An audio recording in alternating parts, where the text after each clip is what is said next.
আসসালামু আলাইকুম। ওয়ালাইকুম আসসালাম। বলছি ভাইয়া ফেভিকুইক আটা আছে? হ্যাঁ আছে, কটা নেবেন? 5টা দিন তো আমাকে। আচ্ছা। ও ভাই, বলছি পয়সাটা এখন নেই, বিকেলে দিয়ে যাব। না না, হবে না, আমার খুব দরকার, তো সেই জন্য বলছি আমার খুব দরকার। হবে না হবে না, আমি ধারে কাউকে মালটা 5 টাকা খুচরো নেই, আমি বিকেলবেলা এসে দিয়ে দেবো। আরে তুমি যাও তো, ধারে আমি মালটা কাউকে বেছি না। দেন না ভাইয়া, খুব অসুবিধা আমার। কত মানুষ দেখলাম, মানুষের ব্যবহার। ধার আমি মাল দিই না, ঠিক আছে ভাইয়া, সবাই তো এক নয় তাই না? আপনি ধার দেবেন না, ঠিক আছে, আমাকে দিয়ে দেখেন, আমি বিকেলবেলায় আপনাকে পৌঁছে দেবো টাকাটা। আর যাও না তুমি, তোমাকে বললাম না ধারে মালটা দেওয়া হবে না, অত বক বক করছো কিসের জন্য তুমি? তো বন্ধুরা, আপনারা কি বুঝলেন?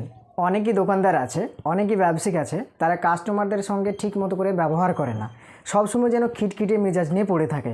কোনো একটা কাস্টমার আসলে তাকে মেজাজ দিয়ে কথা বলে, নরম ভাষায় কথা বলে না, তো ওইরকম হলে তো হবে না, তাই না?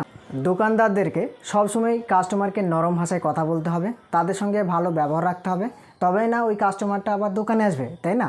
আর ওইভাবে যদি খিটখিটে মেজাজ নিয়ে কথা বলা হয় যে ধার দেবো না, আপনাদের মতো অনেক মানুষ আছে, বিভিন্ন রকমভাবে যদি কথা বলা হয়, ওই কাস্টমারের মন অটোমেটিক চটে যাবে, তাই না? সবসময় আমরা চেষ্টা করব কাস্টমারদের কাছে নরম ভাষায় কথা বলার এবং তাদের সঙ্গে ভালো ব্যবহার করার।